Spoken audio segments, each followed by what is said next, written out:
Hi guys, Big here. This is episode 8 of my Let's Learn AGEOD Civil War 2 series.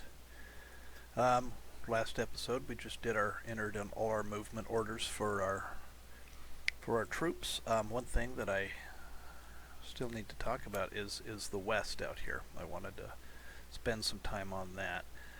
It didn't show up in any of the units over here because the E and the R keys that I used to cycle through them, that's only going to show units that we can do something with, and everybody out here is still fixed. But I just wanted to draw your attention to this little spot here. We have this Fort Craig force, which is an infantry brigade and 2 artillery batteries and a supply wagon, a little supply train. And if you look at their supply situation, their usage, 12 per turn, they're already below 100%.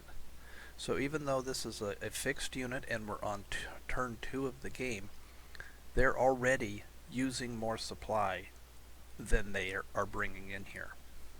In fact, if this force did not have this supply wagon, this force here would just waste away, would run out of supply before they're even active. So, well, maybe not before they're active. What did we use? We used 4 supply. So, but that kind of really explains our dilemma here in the far west. Is we just don't have the supply even for the units that we already have here. So on turn 3, I believe these become over 3 turns. So still a few more turns, and we have Kit Carson here. He'll become open at the same time. But we do have some irregulars.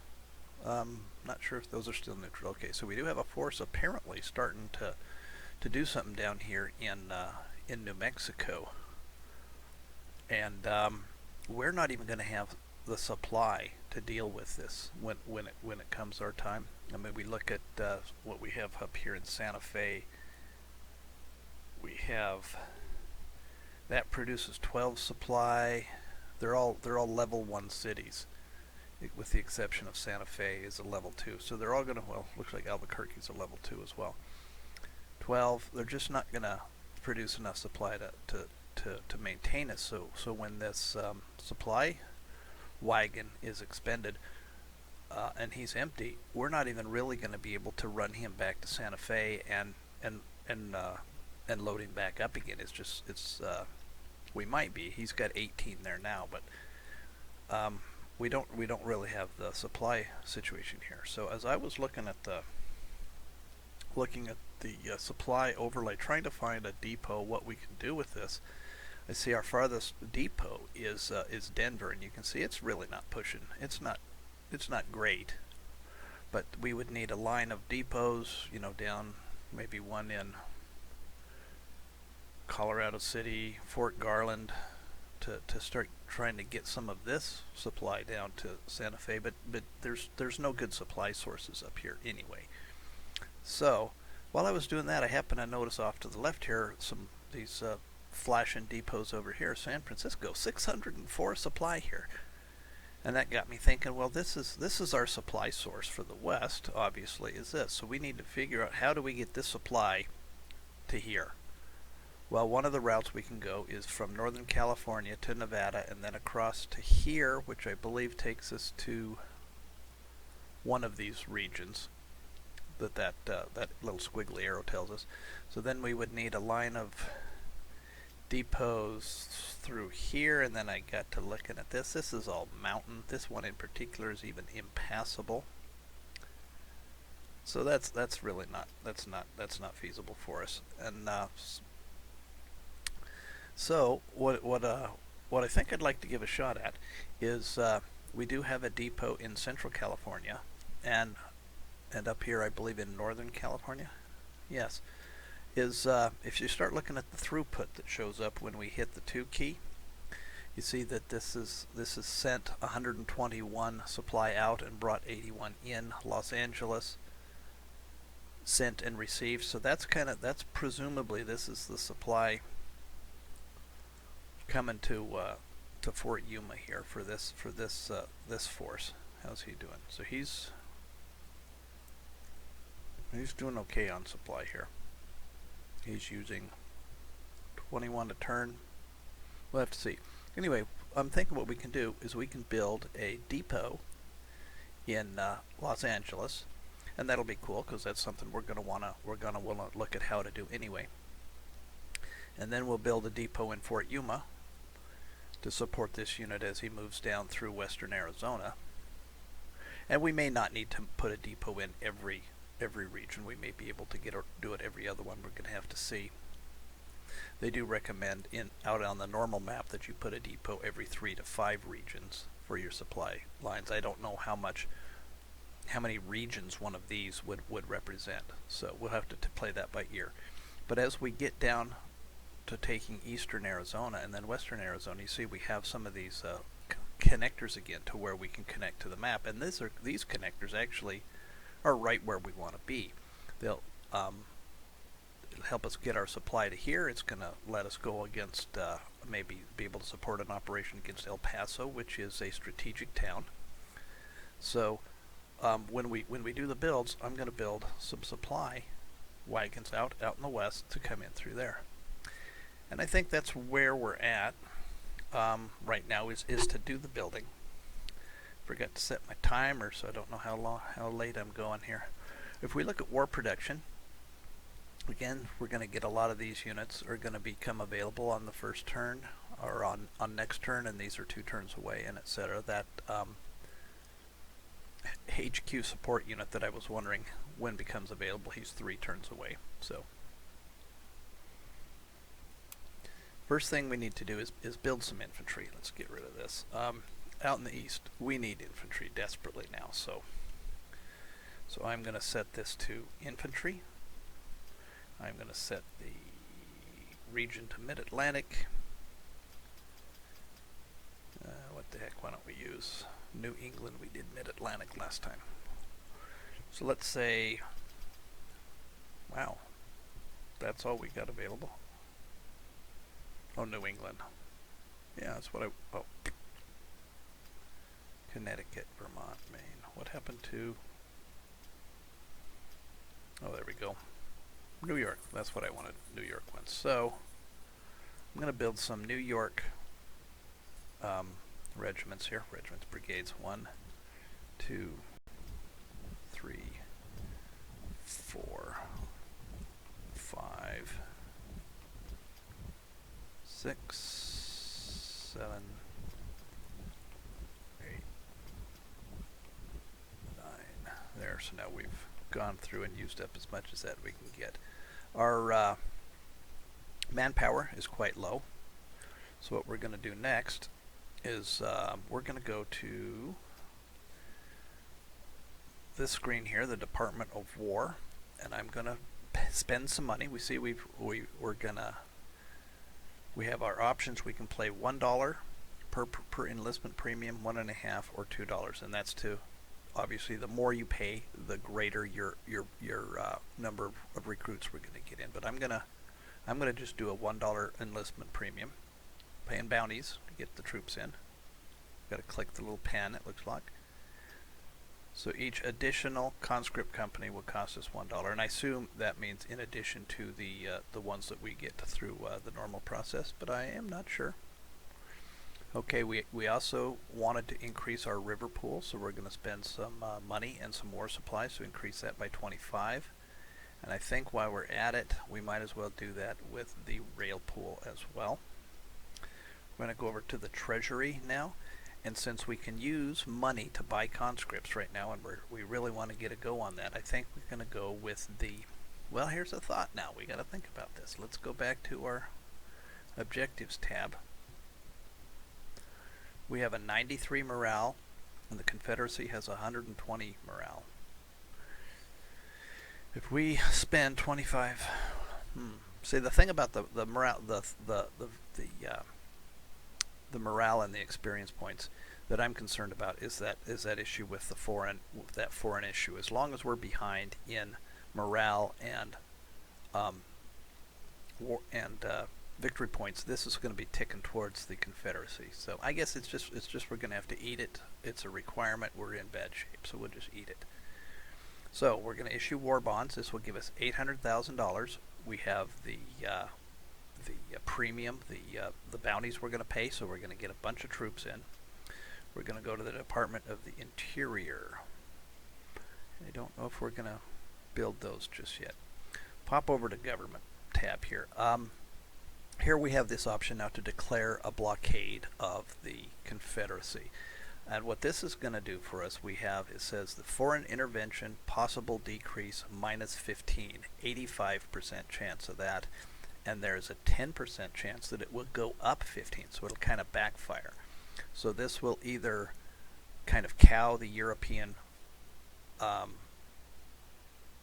powers or piss them off. So this is a one-time deal, and there's really no reason to not do it. So it's going to cost us $50,000, 1 morale, and 15 victory points. So there we go.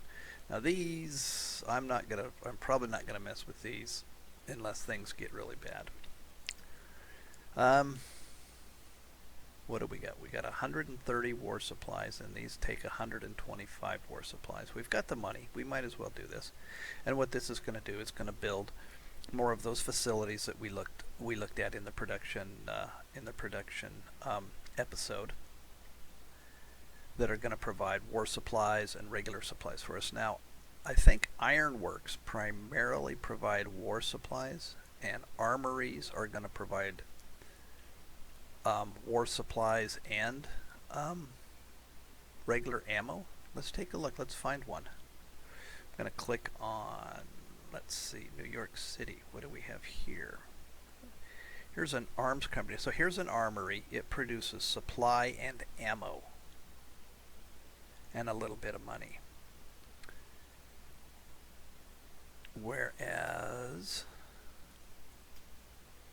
so an armory gives us supply and ammo, and an ironworks then is going to be primarily producing war supplies. I think I'm going to hit an armory first. I don't know where we're at as far as war supplies. Maybe the middle states, Connecticut. Armories in the middle states. New York, Pennsylvania, Maryland, Connecticut. Yeah, why don't we do that, and that will increase our supply sources right behind the Eastern Theater there. We'll give that a shot, see what happens. So that's going to cost us quite a bit. So ka-chunk right there. We are going to need to be producing more naval units, certainly. These blockade flotillas. I think we're going to have to get to talking about the blockade pretty quickly. But I think we can still put that off a little bit. Let's take a look at our regional decisions. We can do another. These little numbers you see in the blue blocks, that tells how many numbers you can do. Let's go over here and do one of these telegraph lines again. For no particular reason, I like to do them over here. This will increase the development level of the regions, and as the development level of a region increases, movement. It's easier to move through it. It's easier to move supply through it. If you have production in that area, it increases your production. It's just the basic infrastructure of the region, and it's just common sense tells you which things are that's going to improve. We can try to do, I guess, a clearing. This is just development points for $5,000. One thing I want to talk about while we're here, while we're looking at these, partisans. We can build partisans in areas that we have sufficient unionist sentiment here, and Eastern Kentucky is one of those areas that we could do that. And I've done this in the past when playing against the AI. Can bring one of these in here and just wander along here and just be tearing all these railroads up, blowing up depots, and the AI just doesn't seem to be able to deal with that. And as such, I'm not going to use those because, taking advantage of the AI's deficiencies doesn't, that doesn't make me feel feel good about my game. You know, it doesn't. It's just like, yeah, whatever. So, and that's such a minor thing anyway that I'm not going to worry too much about that. But I am going to do. Um, we have a sea mine we can set down here, which will hit and give hits and cohesion losses to up to 5 ships in the region, plus 1 national morale if successful. Hey, national morale, I like that. So I'm going to put it in the James Estuary, and I'm going to put it right here in Hampton Roads, and hopefully it doesn't affect our guys. So, is there anything else we can maybe want to do? Build an outpost. Builds a stockade out in the west. As far as that goes, develop territory, up to 10% loyalty, 3 development points, and 5 victory points. Costs $5,000. Wow, that's not too shabby. Where can we do that at?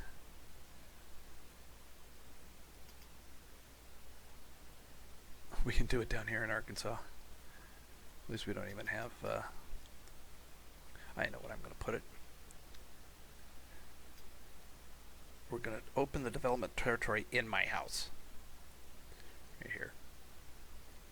I live in a little town that's right where the Platte River comes into the the Missouri River here. So, bing, yay. All right. So we've got that taken care of. We can do more of them, can't we? Yeah, why don't we? Plus, it adds to loyalty, adds development points, and adds victory points. So yeah, we're going to do that. What else can we put at St. Joseph? Let's actually put it in places where it can maybe do us some good. Put them there. We've got one more we can do. Let's do it in Lawrence. Okay, so there's that. We can do things like a draft. Costs us victory points and costs us loyalty in the area we do it. I don't think as the Union we need to worry about that. Counter intel, we don't need to worry about that until the Confederacy puts down some things that we're going to counter. Clearing, improve the region by clearing out the land. Highly developed regions provide better forage and higher movement. It just gets us development points. It's not really adding to our, give us anything else. Open trail. Each of these regions will have a, as their infrastructure goes up, it goes from nothing to, I believe, a trail or a track, then to a road. So we can do that. I think that's good. We're going to call that good. And I'm not sure how long I've been playing this, but I think we can activate the turn and then see where we're at. So we're going to hit the turn. One thing that I sometimes like to do is hit the state overlay before I hit the turn. So I don't know if it stays. We'll be able to maybe get an idea, a better vision of what's going on when it shows us something. So we'll hit this. Generating the AI files. You can see the cursor actually changes, you showing what's going on. But you can see when it becomes this like a little blocks, that's the supply phase. So it's doing the drawn lines on the map phase.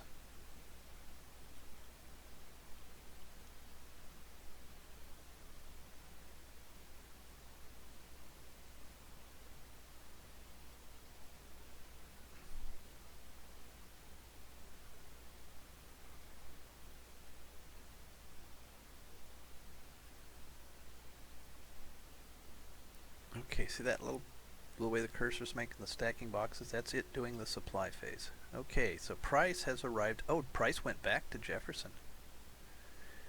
Huger has arrived in Warwick. Army of the Shenandoah into Clark. Yeah, see, they're coming down. CSA detachment has arrived in Warwick. Oh, this is going to be less than optimal. Hopefully we can get out of here. Luckily, his cohesion's even worse than ours. Ah.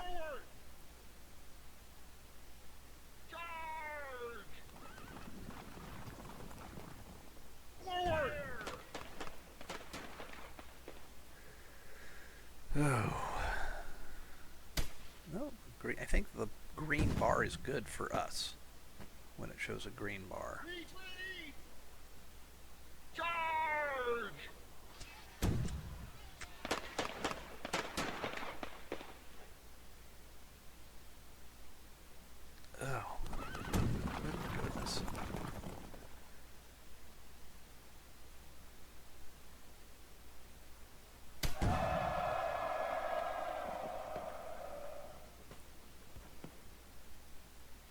might need to decrease the time this shows. Oh, there we go. Oh, we're defeated again. We lost 4,000 troops. They lost just under 3,000. We inflicted 96. They inflicted 145. Oh, we just lost another 1,200 prisoners. 9 units routed. Oh boy. They picked up. Well, it wasn't as bad as last time, but it's still pretty bad. Pretty bad. Hopefully we can get out of there. Oh boy, there's Johnston. Did I see Johnston's head? Is that what's showing back there? That's not good. Oh yeah. Oh yeah.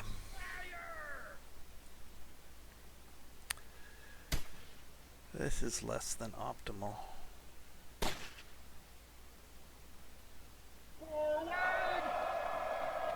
Oh. Well, at least we... How many did we lose again? 500 more prisoners. Wow. Wow. Hopefully we can I think I saw us sliding out of there. Oh, hey, there's Floyd showing up in Charleston. Oh, good Lord.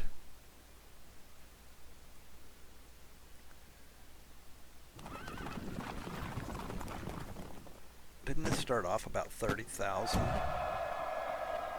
we went down there?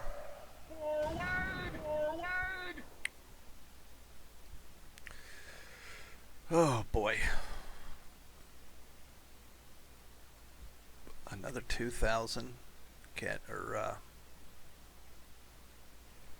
captured. Come on, get us out of there.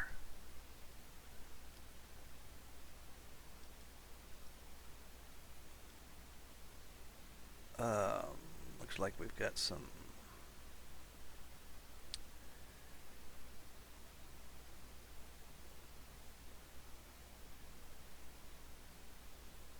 nothing going on here. Another force arriving here, so they basically brought their forces. Oh, that's a naval something or other happened. Oh, this is Asbeth and Price, and we were defeated. We did wipe out this. Oh, he only had 2 cavalry brigades. We wiped one of them out. We inflicted 5 damage. They inflicted 3, so not much of a defeat. We inflicted 65 cohesion. We took quite a bit of cohesion hits on, especially on this first guy. So we're probably not going to be in any shape to really follow up on this. We'll just have to see. But we do know that Price didn't have much up there now. He just kind of went up by himself. He didn't bring... I thought these forces were already in Springfield, so it looked like Price just went up there by himself. There's possibly a... Where are you going, dude? I guess we'll figure it out. Okay. Let's take a quick look at what the national morale did. We only lost 2 from battles.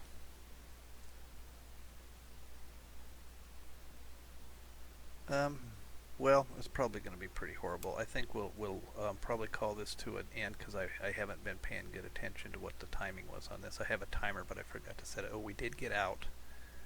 Yeah, we got out there. So when we next episode, we're gonna look at trying to rebuild this army, keep the Confederates from taking Washington, and at some point we're going to talk about the blockade.